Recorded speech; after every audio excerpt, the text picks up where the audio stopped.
Assalamualaikum warahmatullahi wabarakatuh. Selamat siang. Hadir lagi kita pada acara rutin mingguan, yaitu Tanya Apa Saja atau TAS, persembahan dari Departemen Objin FK UNER, bekerja sama dengan Pogi dan IDI Surabaya, dan menghadirkan staf-staf dari Rumah Sakit Universitas Airlangga dan Rumah Sakit Umum Dr. Sutomo. Dan hari ini, minggu ini, kita kebagian dengan tema yang sangat menarik ini, yaitu update mengenai vaksin HPV. Jadi, dan telah hadir di tengah-tengah kita guru kita semuanya selaku moderator, yakni Dr. Sunyoto, spesialis Objin konsultan onkoginekologi. Selamat siang, Dok. Selamat bergabung. Selamat siang, Dok. Terima kasih, Dok, jauhnya. Dan juga kedua narasumber kita, yaitu yang pertama Dr. Pungki Mulawardana, spesialis Objin konsultan onkoginekologi, dan juga Dr. Pimandono Bowo, spesialis Objin konsultan onkoginekologi. Dan seperti biasa, nanti kami persilahkan kepada seluruh peserta bila mana ingin bertanya, bisa memanfaatkan fitur Q&A yang ada di halaman Zoom masing-masing, atau bisa bertanya melalui fitur chat juga, atau lebih baik lagi bila mana berkenan untuk bisa bertanya secara langsung dengan raise hand, nanti akan bisa berdiskusi dengan kedua narasumber maupun moderator kita hari ini. Dan kebetulan mungkin hari ini karena berbagai kesibukan, saat ini mungkin Dr. Brahmana selaku Ketua Departemen Objin FK UNER sedang berhalangan, dan mungkin nanti kami izin untuk segera bisa langsung melaksanakan pertanyaan ini. Biasanya nanti akan ada kilas paparan singkat dari masing-masing narasumber, nanti mungkin dari Dr. Pungki maupun dari Dr. Pimandono untuk merangsang pertanyaan. Sekali lagi kami persilakan kepada seluruh peserta, bila mana ingin bertanya tentang mengenai update vaksin HPV, saya yakin ini juga sangat menarik untuk dibicarakan, karena pastinya masing-masing dari kita semuanya melayani pelaksanaan vaksin HPV setiap harinya. Terima kasih. Mungkin supaya tidak memperpanjang waktu, karena waktunya juga singkat, diskusi hanya 1 jam sampai pukul 11, kami langsung persilakan kepada guru kami, Dr. Sunyoto, selaku moderator untuk bisa membawakan acara. Kepada Dr. Sunyoto kami persilakan. Monggo, Dok. Terima kasih, Dr. Seto. Assalamualaikum warahmatullahi wabarakatuh. Salam sehat semuanya ya untuk para sejawat, panitia, partisipan, dan juga pada para pembicara. Jadi seperti disebutkan oleh Dr. Seto tadi, hari ini kita akan bicara tentang update vaksin human papillomavirus ya. Pada kesempatan ini sebagai narasumber, yang pertama adalah Dr. Pungki Mulawardana dan yang kedua adalah Dr. Pimandono Perbowo. Jadi mengenai update vaksin ini nanti mungkin akan muncul beberapa pertanyaan yang akan menjadi bahan diskusi ya. Mungkin yang pertama, usia dini berapa seorang wanita sebaiknya diberikan vaksin, kemudian pemilihan vaksinnya apa, kemudian dosisnya bagaimana, kemudian juga untuk para pesintas ya, kanker serviks atau lesi prakanker, apakah juga masih perlu diberikan vaksin, kemudian juga usia berapa ya seorang wanita itu sudah tidak memerlukan vaksin lagi atau tidak perlu diberikan vaksin lagi, dan juga bagaimana tentang program pemerintah untuk menanggulangi kanker serviks ini sehubungan dengan vaksinasi HPV ini. Baiklah, mempersingkat waktu, kita undang yang pertama adalah Dr. Pungki Mulawardana untuk memberikan sedikit ulasan barangkali ya nanti sebagai bahan diskusi. Kepada Dr. Pungki, saya persilahkan Dr. Pungki.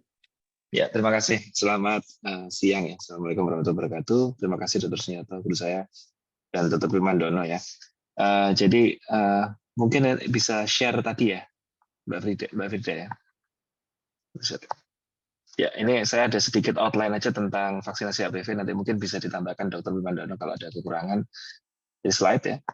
Jadi seperti kita ketahui bahwa ini vaksin HPV ini kan kita ada 3 macam ya, 3 tipe vaksin. Jadi ada bivalent, quadrivalent, maaf saya tulis, sama nonavalen ya.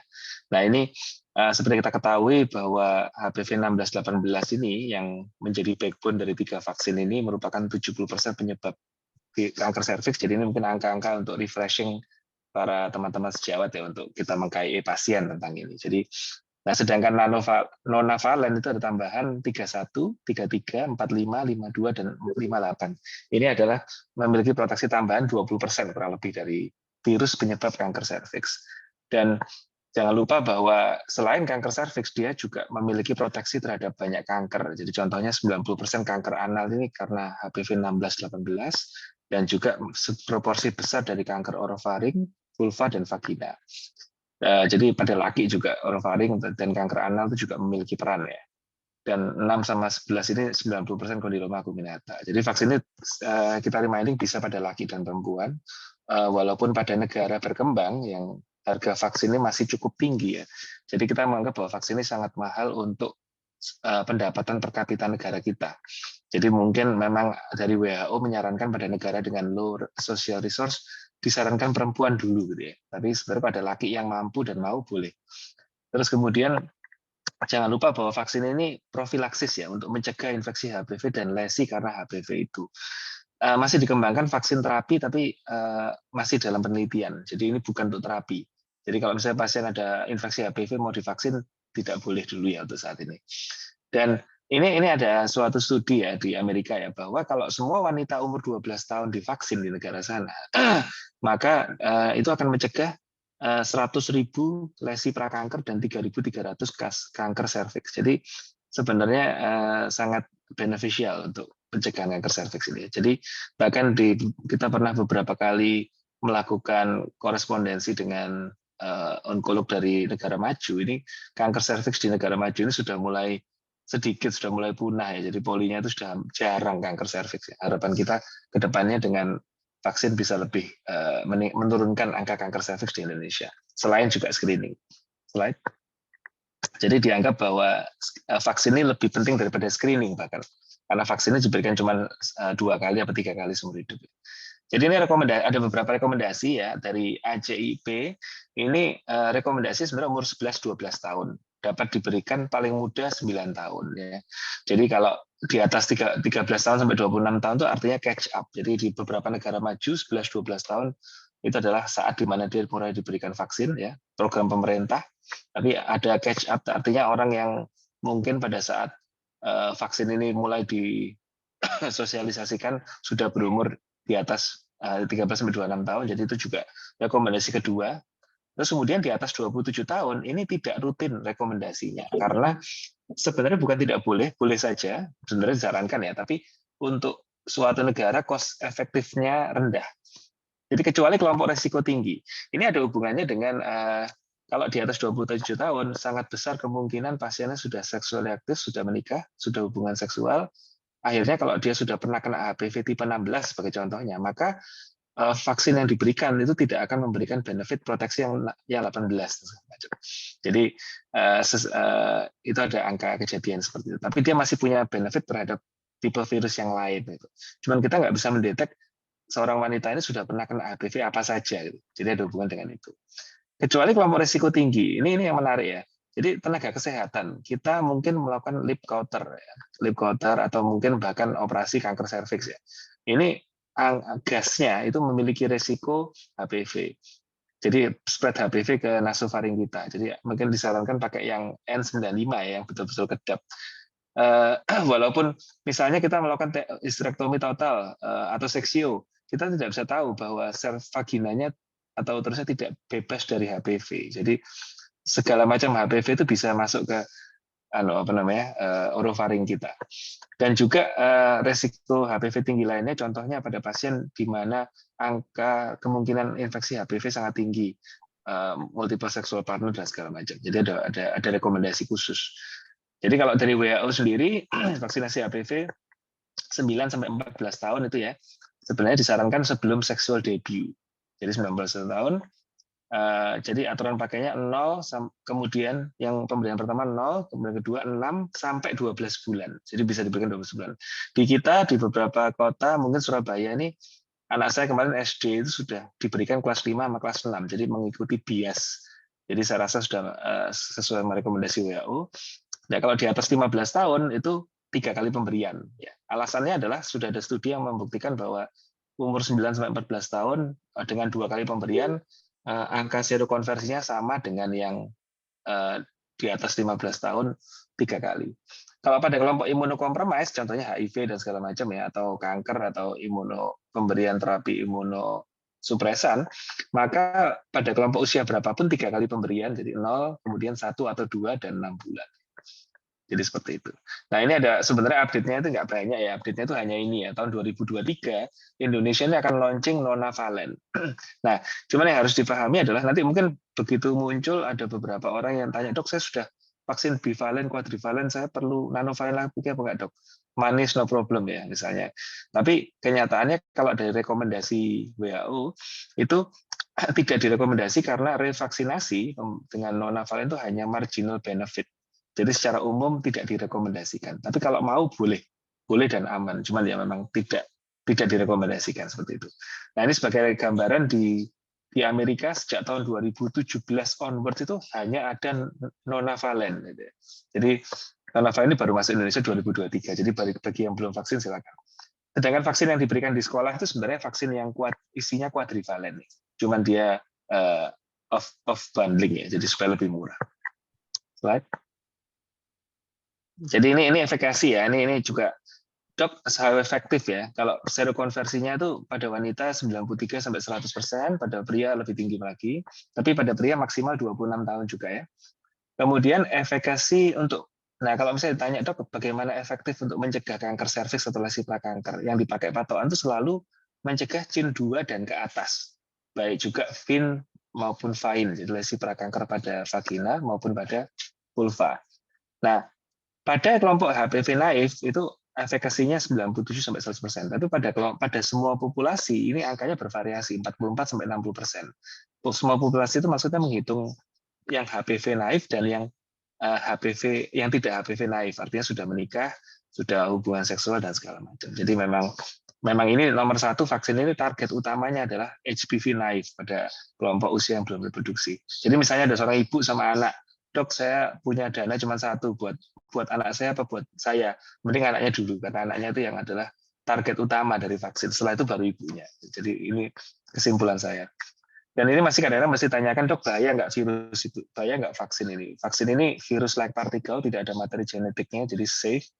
Cuman efek sampingnya memang nyeri ya, bekas suntikan. Saya tanya, saya belum divaksin HPV, tapi saya tanya kalau orang vaksin HPV itu lebih sakit daripada vaksin COVID ya, suntikannya. Dan ini pada quadrivalen ada beberapa yang mengalami sinkop. Jadi memang ada rekomendasi kalau habis diberikan vaksin, terutama quadrivalen, itu harus dimonitoring atau istirahat dulu paling nggak 15 menit. Jadi untuk memastikan bahwa pasiennya tidak jalan langsung ambruk pingsan. Itu bisa terjadi, cukup jarang tapi bisa terjadi. Sedangkan kontraindikasi pada vaksin ini hanya hamil. Hamil itu bukan karena nggak aman, tapi karena belum ada data safety. Jadi kita belum tahu ini aman atau tidak. Dan alergi, ada beberapa yang mungkin alergi sampai reaksinya berat ya. Mungkin itu sebaiknya harus ada precaution khusus. Demikian dari saya. Terima kasih Dr. Senyato. Mungkin ada tambahan Dr. Terima kasih Dr. Pungki. Jadi hampir semua yang saya ajukan dari pertanyaan tadi sudah hampir terjawab semuanya, tapi masih mungkin kita melakukan diskusi lebih lanjut ya. Selanjutnya, Dr. Primandono Prabowo mungkin ada yang akan disampaikan atau ditambahkan. Silakan, Dr. Primandono. Baik, terima kasih. Selamat pagi, Assalamualaikum warahmatullahi wabarakatuh. Yang saya hormati, guru-guru kami, senior dan sejawat sekalian, Dr. Pungki. Saya izin share screen. Jadi mungkin bahannya ini kurang lebih sama Dr. Pungki sama, kita ngambil dari, apa sudah kelihatan? Sudah. Kita ngambil dari uptodate.com, kemudian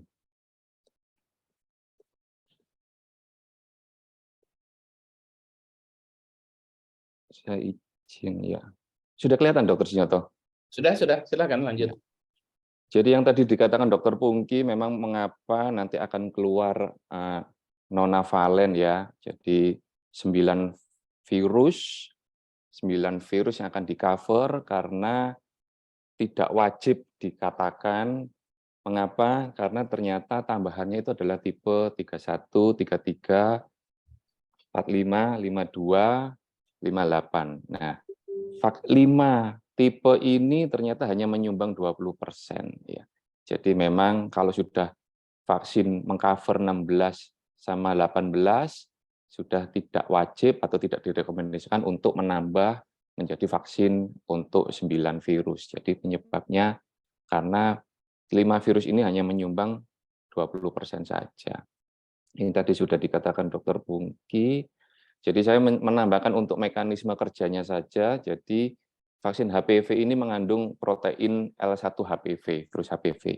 Nah, itu bisa tergantung vaksin yang diberikan, bisa 6, 11, 16, 18, macam-macam, bisa sampai 9 nonavalen. Nah, vaksin ini adalah virus like particle. Jadi maaf, VLV. Jadi VLV itu bukan virus HPV yang dilemahkan, tapi dia hanya capsidnya saja, hanya permukaannya saja. Jadi dibuat dari protein onkogen subunit L1 dari virus HPV. Jadi aman, tidak ada inti selnya. Begitu kita masukkan ke dalam tubuh kita, maka akan ada reaksi antibodi humoral terhadap HPV sesuai dengan tipe vaksin yang disuntikan. Dan dengan diberikan vaksin itu, titer antibodi akan meningkat 10-100 kali lipat lebih tinggi dibanding dengan infeksi alami dari virus HPV. Jadi artinya apa? Artinya adalah vaksin HPV tetap dapat diberikan kepada orang yang sudah pernah terinfeksi HPV. Jadi begitu virus like particle ini masuk, vaksin ini masuk, maka tubuh akan difagosit dan diproses oleh sel dendritik. Kemudian sel dendritik akan mempresentasikan tumor antigen pada MHC kelas 1 dan MHC kelas 2. Nah, mayor histocompatibility kompleks kelas 1 akan mengaktifkan sel T limfosit CD8 dan MHC kelas 2 akan mengaktifkan sel T limfosit CD4. CD4 ini akan berdiferensiasi menjadi sel T helper 1 dan T helper 2. T helper 1 akan mengaktifkan sel T sitotoksik bersama dengan CD8 menghasilkan respon seluler. Dan yang T helper 2 akan mengaktifkan sel B limfosit akan menghasilkan suatu respon humoral sehingga terbentuk antibodi terhadap virus HPV. Jadi memang vaksin ini aman. Ini tadi sudah disampaikan oleh Dr. Pungki berdasarkan rekomendasi ASIP. Jadi intinya kita ini sebagai tenaga medis, tenaga sosial yang resiko tinggi, ya counter, lip counter, cin 1, cin 2, nah ini resiko virusnya bisa loncat masuk ke tenggorokan kita. Kemudian tadi dosisnya juga sudah dijelaskan, jadi usia 9-14 cukup 2 kali pemberian, kemudian di atas 14 tahun 3 kali. Nah, bagaimana dengan ibu hamil dan menyusui? Jadi memang vaksin HPV kontraindikasi pada kehamilan, tetapi pada ibu menyusui boleh diberikan. Jadi wanita yang sudah mendapatkan virus pertama, vaksin pertama HPV, kemudian hamil, maka dosis kedua ketiganya akan diberikan setelah melahirkan, tanpa harus diulang suntikan pertama. Jadi langsung diberikan. Kalau misalnya dosis pertama, dosis kedua sebelum hamil, kemudian hamil, maka dosis ketiganya juga langsung diberikan setelah melahirkan. Sama. Jadi imunogenitasnya, maka setelah diberi vaksin, maka antibodi terbentuk itu pada wanita sekitar 93-100%, pada laki-laki mendekati 100%. Jadi pada usia muda, mengapa vaksin ini diberikan pada usia muda? Karena pada usia muda titer antibodinya akan lebih tinggi dibanding usia tua. Dan tidak perlu, sampai saat ini tidak perlu booster, jadi tidak perlu diulang. Belum ada aturan untuk pemberian booster. Efek samping tadi sudah dijelaskan Dr. Pungki, mungkin tromboemboli juga bisa hati-hati ya, selain shock anafilaktik 2,6 dalam 2 pasien atau 3 pasien dalam 100.000 pasien bisa terjadi shock anafilaktik. Ya, tromboemboli jarang, hati-hati pada pasien yang riwayat pil KB, riwayat kelainan faktor pembekuan darah, ya bisa terjadi. Jadi pasien yang sudah mendapat vaksin HPV bivalen atau kuadrivalen dengan dosis lengkap tidak perlu disuntik ulang dengan nonavalen. Ya. Kemudian setelah mendapatkan vaksin HPV tetap harus melakukan screening rutin dengan pap smear setiap 3 tahun atau co-testing, yaitu pap smear standar plus HPV DNA setiap 5 tahun. Kemudian kalau ada seorang pasien yang riwayat infeksi HPV sebelumnya atau riwayat kutil, warts, kondilom, lesi prakanker, kanker serviks, itu bukan merupakan kontraindikasi dari pemberian vaksin HPV. Demikian, terima kasih atas perhatiannya. Terima kasih Dr. Primandono. Baiklah, berarti kita sampai pada saatnya untuk berdiskusi. Dari para peserta mungkin sudah ada yang menyiapkan pertanyaan. Silakan. Tolong Pak, sudah ada pertanyaan belum? Oh ya. Ya, ini sudah ada satu pertanyaan dari tanpa nama ya. Selamat siang, Dokter, izin menanyakan, apakah nonavalen untuk 2023 sudah masuk program pemerintah? Terima kasih. Silakan Dokter Pungki atau Dokter Primandono menjawabnya. Iya, iya, izin menjawab. Jadi nonavalen itu baru launching di Indonesia nanti kayaknya 2023 di Dr. Brahmana yang kan ikut acaranya. Jadi kalau apa namanya, saya rasa belum baru akan, jadi belum masuk ya, belum masuk. Program pemerintah tuh isinya kuadrivalen, masih kuadrivalen. Yang untuk anak sekolah itu ya, yang SD kelas 5 sama kelas 6 itu yang setahu saya. Yang lain ya apa namanya biaya sendiri mungkin ya untuk sementara. Terima kasih. Dr. Primandono mau menambahkan? Sudah cukup, Dr. Sunyoto. Jadi memang negara tetangga kita sudah mendahului beberapa tahun yang lalu. Semoga kita tahun ini benar-benar pasti bisa masuk. Iya. Pertanyaan berikutnya dari Dr. Lau. Izin bertanya, Dok. Gimana pasien dengan imunokompromis? Apa boleh diberikan vaksin HPV? Mohon penjelasannya. Terima kasih. Ya, tadi sudah diberi penjelasan, mungkin lebih jelas lagi. Silakan, Dr. Pungki. Iya, jadi kalau untuk imunokompromis itu contohnya HIV, cancer ya, cancer patient sama mendapatkan imunosupresan ya. Jadi pada pasien seperti itu rekomendasi vaksinnya sama seperti non imunokompromis, cuman bedanya adalah dan aman ya, aman. Bedanya adalah pada kelompok umur 9 sampai 14 tahun juga tetap 3 kali. Itu bedanya. Jadi tidak bisa diberikan 2 kali, 3 kali. Beda itu. Dan untuk jadwal screeningnya juga sama. Jadi tidak ada perbedaan. Bahkan saya baca rekomendasi juga dari update itu pada saat dulu marak COVID ya. Kan marak COVID itu ada pertanyaan ini bisa divaksin apa enggak. Ternyata pada pasien kanker ya, kanker yang menjalani terapi itu juga dia sebaiknya mendapatkan vaksin COVID. Jadi saya rasa mendapatkan vaksin HPV juga tetap diberikan, COVID juga tetap diberikan. Jadi secara umum bukan aman. kontraindikasi ya? Bukan kontraindikasi, Dok. Baiklah. Malah mereka sangat disarankan karena kalau kelompok imunokompromis juga lebih tinggi resikonya karena kena kanker yang karena HPV. Iya, ya. Betul sekali. Dr. Primandono mau menambahkan? Ya dok, baik. Jadi betul, setuju saya.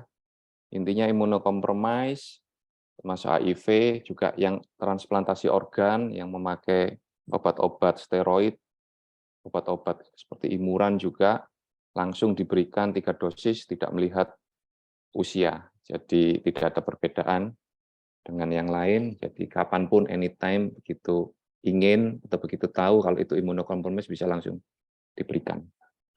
3 kali ya, 3 dosis ya? 3 dosis, ya, tidak melihat usia. Jadi sekarang, 2 bulan lagi, dan 6 bulan lagi. Iya. Baik, pertanyaan selanjutnya dari Dr. Indi Ambang Suryadi. Bagaimana penjelasannya, vaksin ini kan bukan vaksin hidup, tetapi kontraindikasi untuk wanita hamil. Silakan, Dr. Pungki. Kok kontraindikasi untuk wanita hamil? Kenapa? Iya. Ya. Jadi dari beberapa penelitian, dari beberapa istilahnya rekomendasi ya itu menyatakan bahwa vaksin itu tidak boleh diberikan ibu hamil karena belum ada data yang tentang safety. Jadi sebenarnya kita nggak ngomong bahwa ini tidak berbahaya, tapi ini kita belum yakin aman. Belum ada data ya. Iya, belum ada data aman. Dan itu satu. Nomor dua, infeksi HPV ini untuk bisa menimbulkan sindroma klinik. Kenapa nggak dipelajari lagi? Karena untuk infeksi HPV ini menimbulkan manifestasi klinik lesi prakanker itu makan waktu yang cukup lama. Jadi misalnya seorang pasien, ini kita secara klinis ya, Pak, seorang pasien kita ada pendarahan pervaginam, hamil muda, terus kemudian kita inspek dulu. Kalau kita yakin kanker serviks, kita harus biopsi dan kita harus terapi. Tapi kalau kita mungkin IVA-nya positif, kita curiga lesi prakanker, tidak ada indikasi untuk pap smear. Jadi jangan melakukan screening pada saat hamil. Kenapa? Karena kalau misalnya dia CIN 1 atau CIN 2 sekalipun, kita bisa melakukan terapi setelah melahirkan. Jadi tidak ada indikasi untuk terapi selama hamil. Kecuali kalau dia kanker. Karena kalau lesi prakanker itu perjalanannya cukup lama. Tapi begitu dia setelah melahirkan harus diterapi. Jadi itulah kenapa kok kita tidak ada urgensi. Lesi prakanker itu nggak ada urgensi, apalagi vaksin tidak ada urgensi. Mungkin seperti itu. Jadi kalau pas menyusui aman. Baik. Lanjut Dr. Woni, mungkin ada tambahan?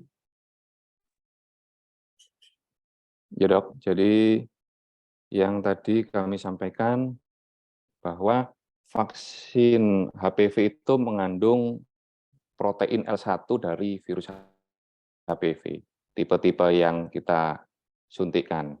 Jadi walaupun itu adalah protein dari permukaan selnya, tidak ada mengandung inti sel, tapi dia tetap protein L1 dari suatu virus. Itu nomor satu, jadi sebenarnya bukan virusnya, tapi virus-like particle. Poin nomor dua adalah kalau kita melihat mekanisme ini berarti ibu hamil itu di mana bayi adalah setengah dari kromosom ayah dan setengah kromosom ibu. Jadi selama kehamilan semua sistem imun ditekan sedemikian rupa supaya bayi ini yang benda asing tidak dilawan oleh antibodi ibu. Nah, kalau kita memasukkan suatu virus di mana virus itu akan merangsang suatu sel T limfosit dan sel B limfosit, kemudian mengaktifkan CD4, CD8, ini nanti akan ditakutkan akan mempengaruhi dari mekanisme alami tubuh kita, di mana kehamilan ini adalah suatu benda asing bagi ibu. Jadi itu yang kita takutkan mengapa saat kehamilan tidak diberikan. Baik, terima kasih. Ya, baiklah. Jadi sudah ada penjelasan baik dari Dr. Pungki maupun Dr. Wodi mengapa ya virus vaksin HPV tidak diberikan pada wanita hamil ya. Pertanyaan berikutnya dari peserta anonim, izin bertanya dok, berapa jarak maksimal antara suntikan 1, 2, dan 3? Terima kasih. Ya, tadi sebelumnya juga sudah ada penjelasan, tapi untuk lebih menjelaskan lagi, silakan Dr. Pungki mengenai jarak pemberian paling lama antara suntikan pertama, kedua, dan ketiga. Iya dok, jadi ada beberapa mekanisme pemberian ya untuk modifikasi pemberian ya. Jadi misalnya kita ngomong yang kuadrivalen itu kan 0, 2, sama 6, 0, 2, 6 bulan. Ya. Paling cepat itu 0, 1, 4. Itu paling cepat, jadi nggak boleh lebih cepat dari itu. Karena ada beberapa orang, dok, anak saya mau sekolah luar negeri, nanti takutnya susah, segala macam, saya harus vaksin di Surabaya. Kadang-kadang belinya sudah satu paket gitu ya, bayarnya di depan. Jadi saya nggak, saya ingin percepat itu bisa 0, 1, 4 itu bisa. Terus kemudian yang kalau untuk masalah memperlama itu memang sebenarnya vaksin yang ketiga itu bisa diberikan sampai 100 tahun.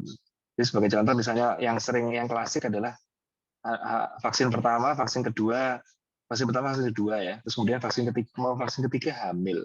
Kita bisa memberikan yang ketiga setelah laktasi, pas laktasi lebih aman. Jadi itu. Karena yang 3 itu sebenarnya bersifat booster. Terima kasih. Booster yang ya. Silakan Dr. Primandono ingin menambahkan. Sudah cukup, Dr. Sunyoto. Baiklah, sudah jelas ya yang bertanya ya mengenai masalah waktu jarak pemberian ini. Kemudian ada lagi pertanyaan dari Dr. Muhammad Freddy Chandra Sitepu. Izin bertanya dok. Pertama, apakah ada studi menjelaskan transmisi vertikal ibu hamil dengan infeksi persisten HPV, high risk oncogenic, dan apakah rekomendasi mode of delivery-nya. Yang kedua, apakah vaksin bivalen dapat dilanjutkan dosis kedua atau ketiga dengan kuadrivalen atau nonavalen? Terima kasih. Silakan Dr. Pungki. Ya, terima kasih pertanyaan bagus ini ya. Jadi kalau untuk masalah dari pertanyaan pertama tadi maaf apa? Pertanyaan pertama saya lihat dulu ya. Vertikal. Transmisi vertikal. Jadi mungkin transmisinya bisa lebih mengarah lewat kalau di layanan pervaginam ya. Jadi kalau misalnya kita melakukan percayaan pervaginam ada risiko kena infeksi HPV terutama pada nasofaring janinnya. Jadi memang kalau ada pasien dengan kondiloma acuminata atau lesi prakanker atau kanker serviks ya, memang direkomendasikan persalinan perabdominal. Jadi tidak pervaginal, seperti itu. Nah, sedangkan masalah pemberian vaksin ini tipenya apa aja? Jadi sudah ada guideline-nya di WHO. Kalau misalnya sebenarnya idealnya kita berikan dengan merek yang sama. Jadi kalau misalnya pakai bivalen terus, kuadrivalen terus, nonavalen terus. Tapi kalau misalnya seorang pasien itu lupa atau tahu tapi tidak tersedia, maka bisa diberikan any type. Jadi misalnya satu bivalen, kedua itu lupa apa ya, mau kuadrivalen boleh, mau nonavalen boleh. Cuman ya memang idealnya sama ya. Terima kasih.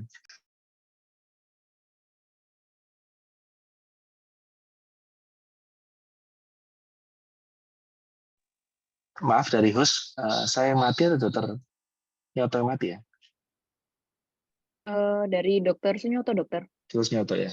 Iya. Mungkin pertanyaan. Primandana. Oke, monggo dokter. Dokter Primandana silakan. Dokter Primandana.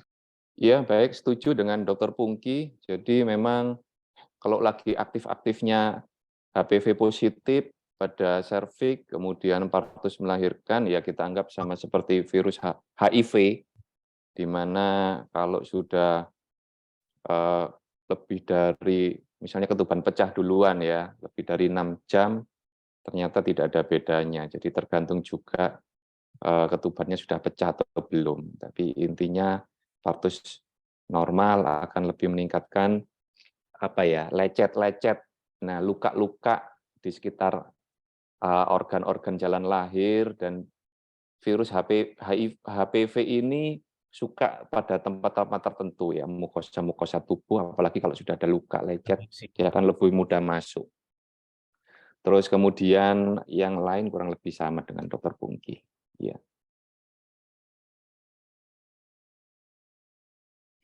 Masih ada yang mau menambahkan, Dr. Pungki barangkali? Atau Campur, masuk. Yang kedua tadi apa ya pertanyaannya ya? Kedua. Kalau misalnya vaksinnya bivalen diganti kuadrivalen, ganti nonavalen boleh? Oh iya, iya. Ya, jadi daripada tidak sama sekali atau daripada telat, sebenarnya yang terpenting itu adalah dosis pertama dan dosis kedua ya. Kalau bisa waktu terlama untuk dosis pertama kedua itu tidak lebih dari 3 bulan. Dan dosis ketiga itu bebas, bisa sampai 1 tahun dengan jarak dari vaksin yang pertama. Makanya dari pekan imunisasi nasional itu suntikannya sekarang dan tahun depan. Jadi artinya masih oke untuk 2 kali vaksin dengan jarak 1 tahun daripada tidak sama sekali, dan bisa kita pakai tipe atau merek apa saja yang tersedia. Tidak harus bivalen, harus disuntikan bivalen, ya idealnya memang harus sama, tetapi karena keterbatasan masalah logistik dan sebagainya, daripada telat atau daripada tidak ada sama sekali, kita bisa memberikan apa saja yang tersedia. Terima kasih. Baik, terima kasih dok. Mohon izin mungkin dokter Sunyotonya terlempar dok. Saya bantu membacakan pertanyaan selanjutnya gitu dok. Pertanyaan selanjutnya dari Ani Anonim, jika diberikan pada pasien dengan hasil pap smear abnormal, apakah masih efektif dok? Monggo dokter Pungki, mungkin bisa dijawab terlebih dahulu. Jadi sama seperti saya katakan tadi, ini bukan terapi ya, ini adalah profilaksis. Jadi otomatis pasti efektivitasnya sangat berkurang. Jadi kalau pada pasien dengan sedang ada infeksi, fokusnya adalah terapi. Saya takutnya kalau kita berikan vaksin atau pasiennya memaksa diberikan vaksin anyway, dia akhirnya merasa bahwa ini adalah salah satu metode terapi dari vaksin. Jadi mungkin saran saya adalah kita tidak ngomong vaksin dulu, kita terapi dulu. Setelah selesai terapi, kalau dibutuhkan ya, kan tidak semua infeksi HPV harus diterapi. Baru kita memikirkan untuk pemberian vaksin. Karena vaksin memang berguna untuk mencegah reinfeksi dan terjadinya lesi prakanker lagi yang berulang. Demikian. Terima kasih. Oke, baik. Terima kasih, Dok. Kemudian Dr. Primandono, Dok, mungkin ada tambahan?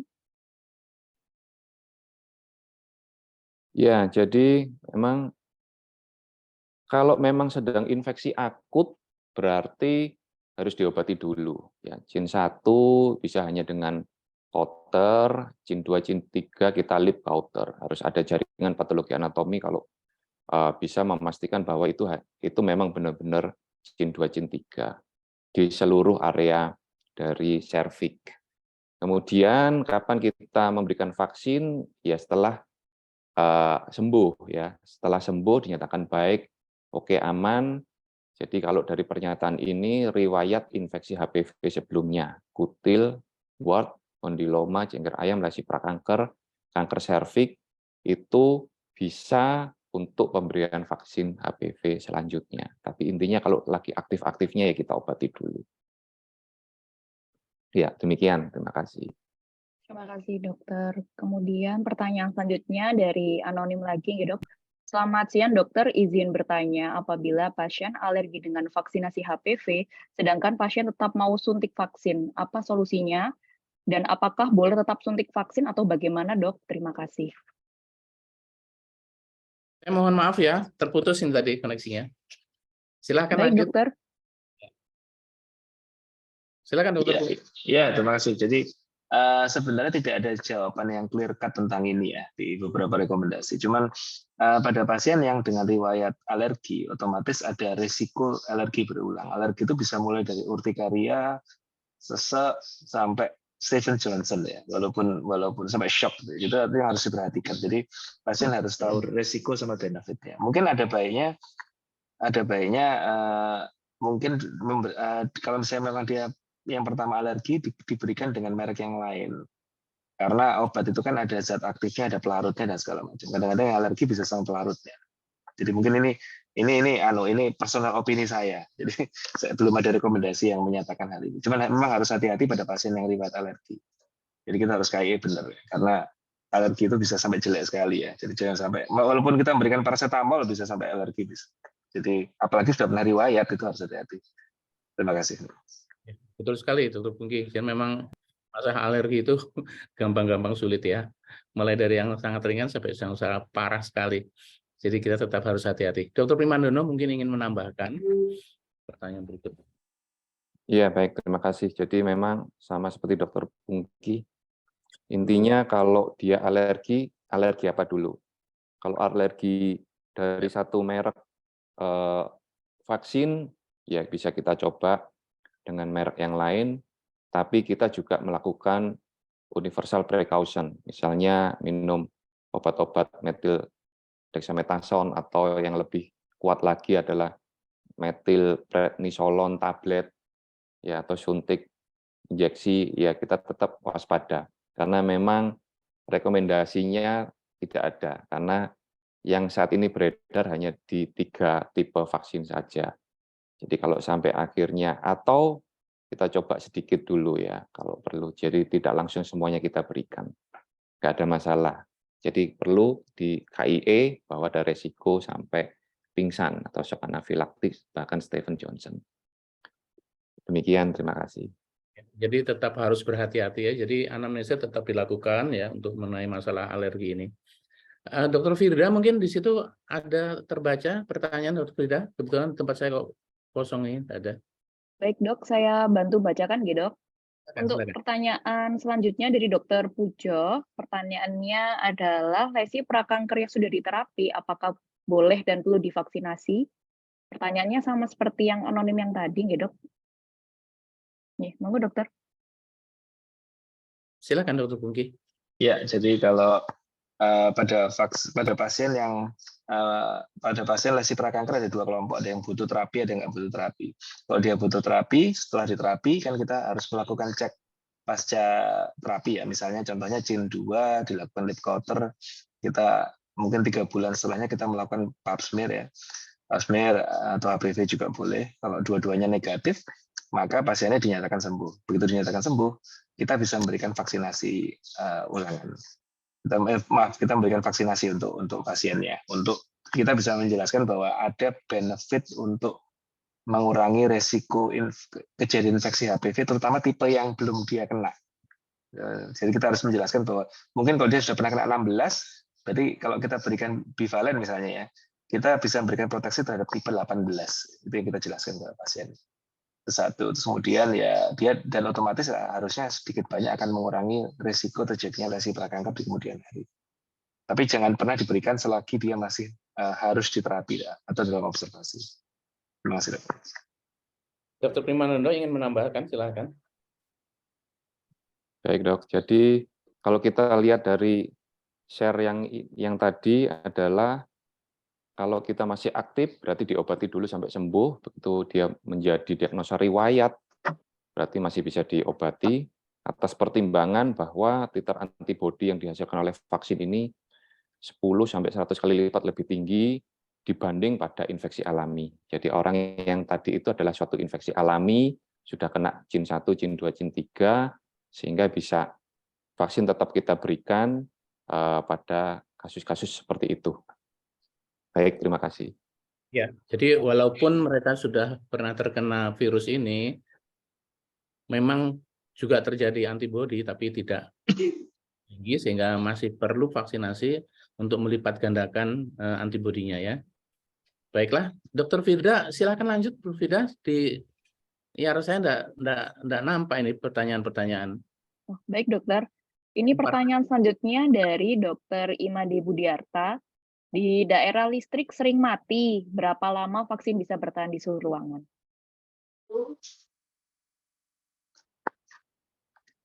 Iya, iya.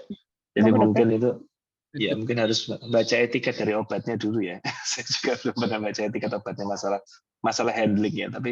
Tapi kalau dia di luar handling memang bisa ada potensial quality problem ya, quality problem. Jadi harus hati-hati. Cuman itu mungkin nanti saya belum bisa jawab untuk saat itu, Dok. Jadi tapi pasti ya takutnya ada quality issue, dan ini vaksin mahal ya, vaksin mahal. Jadi kalau saya jadi pasien saya juga mau protes tanya, loh ini kok kayak gini, nanti takutnya ada masalah. Iya, benar sekali. Gitu. Silakan Dr. Primanando mau menambahkan. Iya, jadi pertanyaan bagus ini. Saya mohon izin juga, saya juga barusan browsing. Jadi vaksin ini bisa tetap stabil kalau disimpan pada suhu 0-2 derajat. Atau di luar lemari es dengan suhu 8-25 derajat. Nah, tadi pertanyaan suhu ruangan, maka tidak bisa lebih dari 72 jam. Atau sekitar 72 jam itu 3 hari 4 hari. Iya. Jadi kalau mati-mati hati-hati, 3 hari 4 hari harus sudah disuntikkan daripada rusak. Baik, Ya, mungkin itu. Demikian, Dr. Sunyoto. Masih ada satu pertanyaan lagi. Selamat siang, Dokter. Izin bertanya, semisal pasien datang dengan pertama vaksin HPV pada bulan ke-0, kemudian lupa vaksin HPV pada 1 tahun. Apakah di tahun berikutnya harus diulang lagi atau langsung dilanjutkan dengan vaksin kedua, ketiga, dan seterusnya? Terima kasih, Dokter. Jadi setelah vaksin pertama dia lupa. Ingat-ingat sudah 1 tahun. Bagaimana? Apa diulangi lagi mulai pertama atau bisa dilanjutkan yang kedua dan ketiga? Iya. Kalau sebenarnya ini agak mix juga. Jadi kalau misalnya yang kedua, ketiga itu sebenarnya bersifat booster ya. Kalau 1-2 itu harus lebih on time ya. Jadi kalau 1-2 untuk meningkatkan titer antibodi yang sangat tinggi. Jadi kalau 1-2 mungkin harus diulang ya. Kalau yang ketiga yang kita bisa agak depending sampai 1 tahun yang ketiga. Terima kasih. Dr. Primandono? Ya, jadi setuju dengan Dr. Pungki, saya izin share. Jadi intinya tergantung juga usia. Kalau usianya masih di bawah 14 tahun mungkin bisa langsung. Tetapi kalau sudah usianya lebih dari itu, kita anggap gagal ya. Jadi kalau sudah usia 14 tahun ke atas berarti kan 3 kali vaksin. Kalau 3 kali vaksin, 1 kali vaksin itu terus jaraknya dengan yang kedua itu 1 tahun, kayaknya terlalu lama. Jadi intinya apakah pasien ini usianya berapa, kemudian sudah pernah aktivitas seksual atau tidak, apalagi kalau sudah pernah aktivitas seksual ya kita anggap gugur, jadi harus diulang lagi sejak awal. Ya. Itu nanti Ya. ada hubungannya dengan yang kehamilan tadi, Dr. Pungki, Dr. Primandono. Jadi kalau vaksin pertama, kemudian beberapa bulan kemudian, 1 bulan kemudian dia hamil, kan harus ditunda ya. Nah ini harus ditegaskan betul bahwa dia segera postpartum harus melanjutkan yang kedua. Sebab kalau tidak diingatkan, ya bisa terlewatkan nanti. Kita tahu bahwa kehamilan kan 9 bulan, sudah dekat setahun itu. Nah, kadang-kadang kalau tidak diingatkan, mungkin lupa pasiennya. Jadi begitu selesai melahirkan, dia diminta segera datang untuk vaksin yang kedua. Mungkin demikian ya, Dr. Pungki, Dr. Primandono. Iya, setuju, Dok. Pada saat menyusui. Ya. Baiklah, pertanyaan berikutnya ya. Bagaimana program deteksi atau pap smear yang bukan pemeriksaan HIV setelah vaksinasi? Tetap seperti biasa atau bagaimana? Jadi setelah dia divaksin, apa masih maksudnya perlu program deteksi ya ini, baik pap smear maupun yang lainnya? Silakan Dr. Pungki, Dr. Mandono. Ya. Jawabannya vaksin tidak merubah jadwal screening kanker serviks, masih tetap sama. Jadi kalau di bawah 30 tahun rekomendasinya dengan pap smear ya. Pap smear atau IVA ya kalau memang low resource setting. Tapi kalau di atas 30 tahun kita ada opsi untuk menambahkan HPV detection untuk tambahan untuk meningkatkan efekasi dan bisa memperlama interval pemeriksaan dengan pap smear juga. Terima kasih. Yang ini dok, nanti saya tunjukkan ke yang lain. Masih ada pertanyaan dari ini tanpa nama ya penanyanya, Dr. Randy. Oh bukan, ini dari Dr. Randy Nurrizaldi. Assalamualaikum, selamat pagi. Izin bertanya kepada panelis. Yang pertama, vaksin HPV pada laki-laki di atas usia 26 tahun sudah seksual debat masih direkomendasikan. Kemudian yang kedua, sebelum vaksin HPV pada wanita dewasa, screening apa yang lebih disarankan? Pap smear atau HPV DNA? Terima kasih. Jadi yang pertama untuk laki-laki usia lebih 26 tahun dan sudah seksual aktif, masih direkomendasikan enggak untuk vaksinasi ini? Ya. Kalau untuk vaksin pada laki maksimal 26 tahun, di atas 26 tahun tidak direkomendasikan. Bukan berarti tidak boleh ya, tapi tidak rekomendasikan. Jadi seperti itu. Bukan tidak boleh, tidak direkomendasikan. Kalau laki itu kan ada beberapa. Laki itu ada 2 sebenarnya keuntungannya divaksin. Nomor 1 dia untuk mengurangi resiko kanker pada dirinya sendiri. Ya, contohnya kanker anal, kanker penis dan segala macam. Dan nomor 2 dia juga bisa menimbulkan herd immunity untuk pasangannya juga. Jadi dia bisa mengurangi resiko paparan HPV ke pasangan seksualnya yaitu istrinya nanti gitu. Jadi itu. Jadi beberapa negara maju sudah ada beberapa negara maju yang sudah vaksinnya diwajibkan untuk laki dan perempuan. Ada juga masih negara yang harus wajib perempuan. Di Indonesia masih perempuan ya. Nanti harapannya di kemudian hari laki dan perempuan. Tapi memang rekomendasi umur 26. Jadi itu. Terus kemudian kalau yang pertanyaan kedua tadi masalah apakah pada wanita? Sebelum vaksin disarankan partner HPV tergantung usia dok. Jadi kalau misalnya jangan lupa bahwa screening itu kan bisa 3 sebenarnya, IVA juga bisa ya, IVA, pap smear itu dianggap setara ya, sama, similar bukan setara. Pap smear lebih tinggi efekasinya, akurasinya. Nah, kalau pap smear itu kalau misalnya di bawah 30 tahun kita masih tidak bisa mengerjakan HPV DNA testing. Jadi hanya pap smear saja. Tapi kalau dari 30 tahun dia mau screening 2 itu boleh. Tapi Jadi tidak. untuk faktor usianya, Dok. Ya. Ya, oke. Dr. Primandono ingin menambahkan, silakan. Baik dok, jadi kalau kita lihat analogi antara Jepang dan Taiwan. Jadi di Taiwan itu dokter kandungan sudah jarang melakukan operasi radikalistektomi. Kemudian di Jepang itu masih banyak yang sakit kanker serviks dan pada usia muda, 20 tahun, 30 tahun. Jadi dokter-dokter di Jepang itu banyak yang melakukan operasi radikalistektomi. Jadi saya 2017 ke Jepang untuk belajar laparoskopi radikalistektomi. Apa bedanya antara Jepang dan Taiwan yang notabene sama-sama negara maju dan negara tetangga. Jadi di Taiwan waktu itu 2005, waktu vaksin masuk, pemerintahnya mewajibkan semuanya, tidak perempuan, untuk melakukan vaksin. Program wajib pemerintah saat itu, 2005. Di Jepang, 2005, waktu itu tidak tahu mengapa, tapi ramai di blow up di media massa, efek sampingnya vaksin. Sehingga pemerintah Jepang saat itu netral, tidak ada rekomendasi positif. Yang mau vaksin silakan, yang tidak silakan. Nah, hasilnya sekarang ini kelihatan. Jadi di Taiwan itu jarang sekali kanker serviks, dan di Jepang masih tetap, dan bahkan pada usia muda lebih banyak, tetap bahkan di usia muda juga sudah terjadi. Jadi artinya kalau laki-laki menurut saya dari dua data ini perlu, karena walaupun satu istri lawan satu suami lawan satu istri, virus HPV itu masih bisa tetap masuk ke serviks, masih bisa masuk ke dalam tubuh kita, apalagi yang multi partner seksual.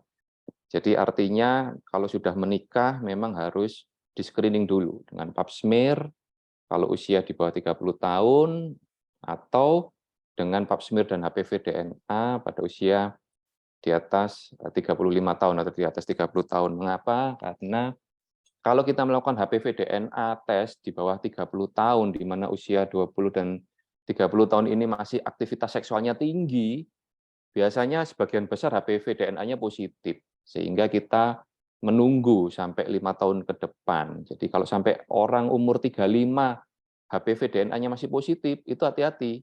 Berarti dia termasuk 20% dari total populasi wanita yang mempunyai imunitas tubuhnya rendah. Jadi imunitas tubuhnya tidak bisa mengeliminasi virus HPV yang dia dapat saat aktivitas seksualnya tinggi, yaitu umur 20-30 tahun.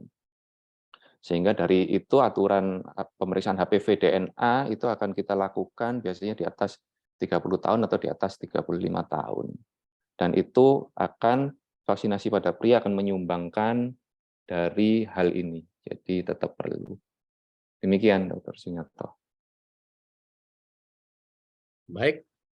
Selanjutnya ada pertanyaan ini menarik ini.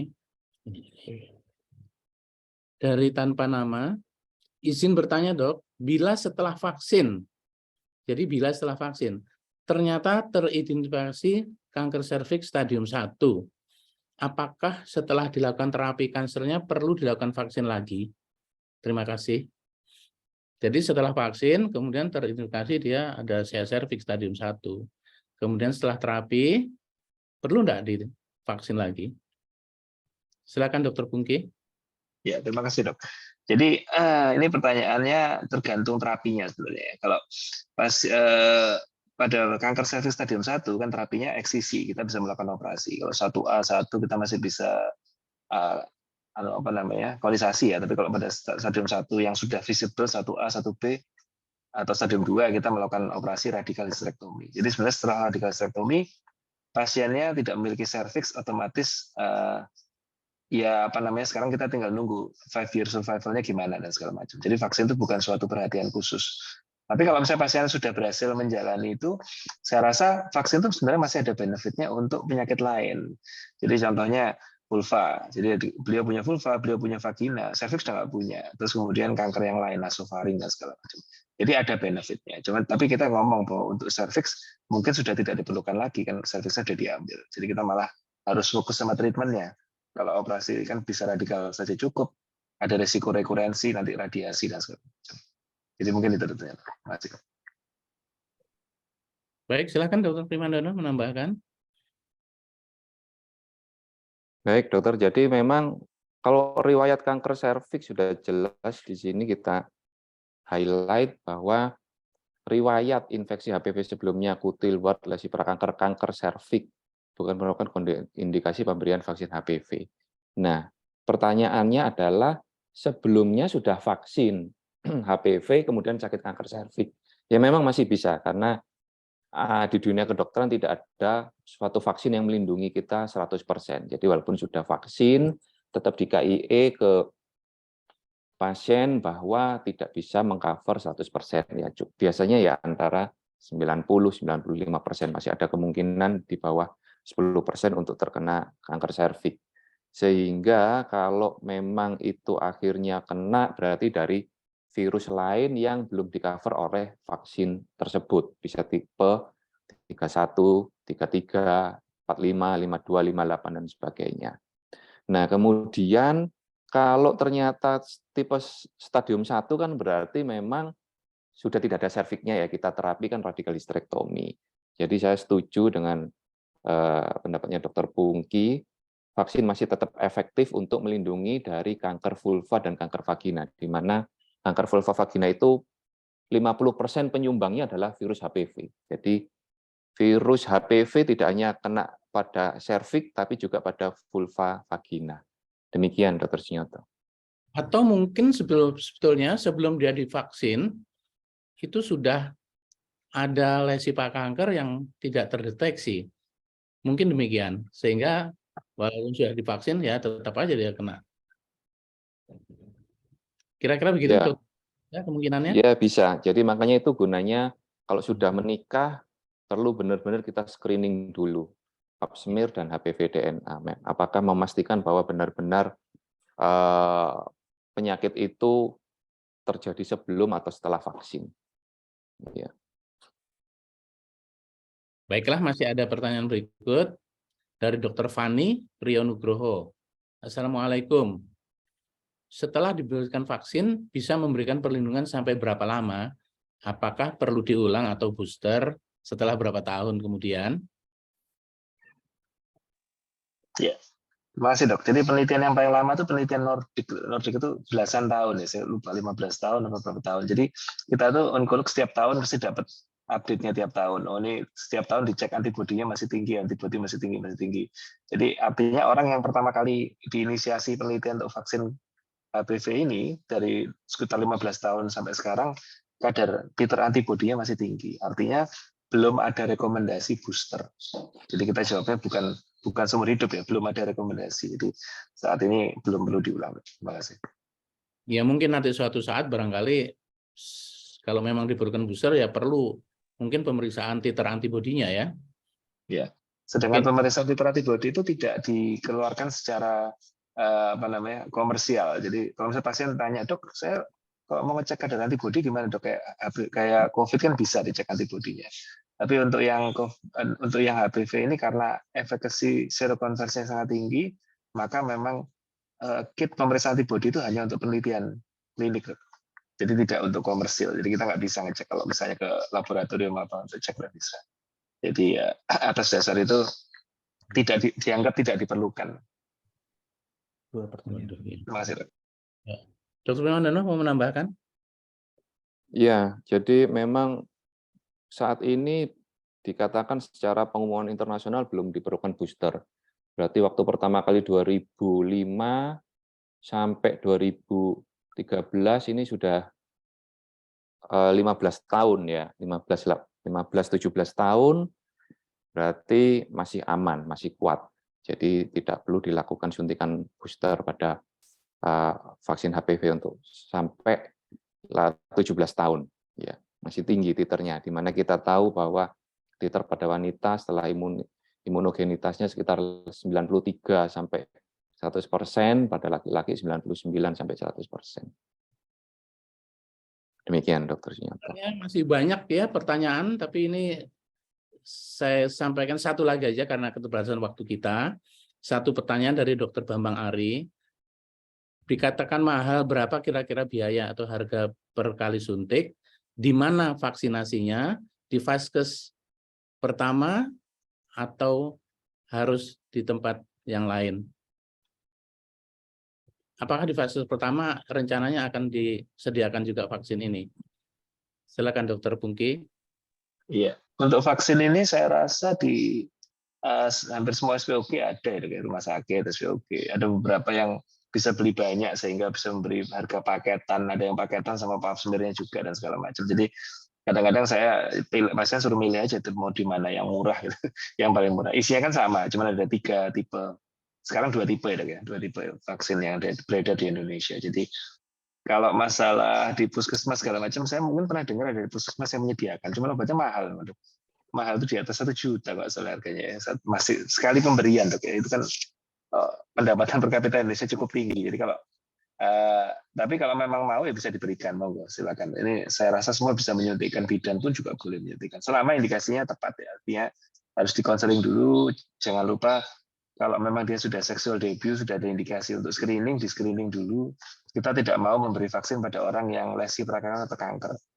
Dulu pernah ada kejadian orang divaksin ya langsung, terus kemudian 3 bulan kemudian keputihan, dia ke Singapura, ada lesi prakankernya, akhirnya dituduh ini jangan-jangan gara-gara vaksinnya ini kena. Ini yang repot ya. Jadi kita harus kayak benar bahwa pada saat start pasiennya sehat. Jadi serviksnya sehat ya, dengan cara pap smear. Kalau misalnya memang dia di atas 30 mau ditambah HPV testing boleh. Jadi jangan lupa, jangan memeriksakan HPV testing di bawah 30 tahun, karena kalau di bawah 30 tahun positif itu tidak bermakna secara klinis. Artinya tidak akan memberikan informasi apa-apa tentang serviksnya pasien itu. Terima kasih. Masih mau menambahkan, silakan. Ya, jadi memang kalau masalah harga juga tergantung merek ya, rata-rata sekitar 800 sampai 1,1 juta kurang lebih.